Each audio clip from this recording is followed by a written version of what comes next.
Today we will learn about leadership for volunteers. Number 5 is effective meetings. Notice it's not waste everyone's time grumbling meetings. Effective meetings provide team members the opportunity to discuss their thoughts in a collaborative environment. Use meeting time to develop and build on ideas and strategies, and to safely share feedback. This allows your team to trust and grow stronger with better output. Steve Jobs, who put computers in your pockets, said, "You should never go to a meeting or make a telephone call without a clear idea of what you're trying to achieve." That happened to me the other day. I got a phone call and they said, I should have written down what I was going to say. I can't remember. Let's see, and they just went on and on. I'm thinking, yeah, you should have planned it out, like Steve Jobs says. So why do you need a meeting? Because you expect two-way communication, and you expect their participation and feedback. Otherwise, just send an email. Before you invite them, determine the purpose of the meeting. It could be as simple as team housekeeping, like monthly updates, or as complex as a problem-solving brainstorming session like we just covered. Meetings don't become effective on their own. Let me give you an example.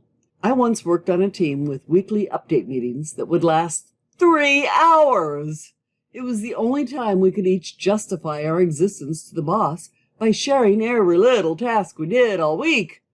We all hated it, except the boss. A new gal joined the team and proactively asked the boss if she could create an agenda for us. She started by sending out a request to all of us for agenda items, those items that would only impact all of us to discuss at the meeting. It took her 30 minutes to create and saved all of us 2 or more hours every week. I'm still indebted to her.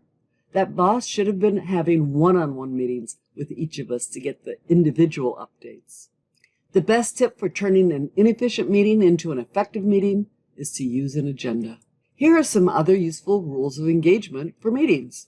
Prepare in advance. Listen, then ask great questions like, how can we pay for it? Take notes, especially of your promises. We used to say no devices, but they can be helpful for quick research. Now we say, stay interested. Don't surf or text except when appropriate. Determine other rules that would be good for your team. Have you ever felt frustrated by meetings? You're not alone. Here are the top 5 ways you as a leader can stop the frustration. Improve your behavior while leading the meeting. Are you enthusiastic that it will be a success, or sullen that you have to be there? Either way, it shows and trickles down to your peeps. Have a clear meeting goal. Announce it at the beginning along with your expectations, like, today we will decide the agenda of our general meeting and determine the fundraising goal for the raffle. Encouraging focused communication.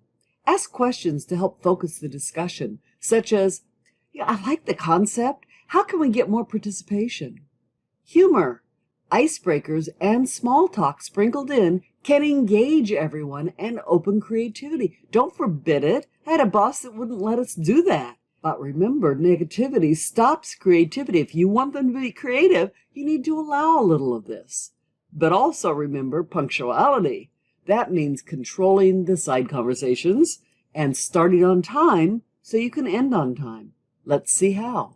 With language like, let's start without them to respect your time. For example, if everybody is stuck in traffic, if half the people can't make it because of some traffic incident, then you ask everyone, do you mind if we wait for them? But if it's one person who's habitually late, this is the one we start without them because everybody else made it on time. Why can't this other person? I want to start at 1 o'clock when I start my meetings, but sometimes the technology won't let me. What to do? Prior planning prevents poor performance. Set it up and test it ahead of time. To control conversation hogs, say, good thought, Marcia. We don't have the right people here for that. Let's discuss it later. 48% of our meetings are now virtual, an easy way to span large areas. But of course, they're not perfect, especially hybrid meetings with 2 distinct audiences.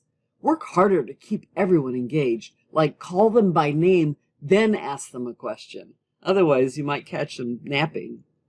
Unless you have someone on your team who can manage the virtual meeting while you manage the in-person one, I recommend you pick one option only. Our effective meetings skill builder is to learn, feel, felt, found, a powerful technique to enlarge the frame of reference with your team. When you need to handle objections, build rapport, or just connect, try this language. I understand how you feel. I felt the same way until I found out. Then explain why you changed your mind. Use your own language if you prefer, like, I tried that too, but when I did it this way, it worked much better. But feel, felt, found is very powerful. Knowing or even assigning roles helps to engage everyone and gets more done in meetings. For example, the person who manages the focus and how the time is spent is the agenda role. This may be the parliamentarian or whoever consults Robert's Rules of Order for your meeting. Information is the fact checker who manages critical thinking and asks, what do we need? What are we missing? The feelings role checks team buy-in or commitment. For example, I sit at a table at one of my board meetings, and it's a long, narrow table, so I can't really see everyone's expressions. I can't read the crowd very well. So I have someone down halfway that can read the feelings. The optimist sees the positive and shares the benefits. You will definitely want to assign that if you know you have a skeptic who shares logic and always uncovers potential problems. It's okay to have one, but you must have the other to offset them.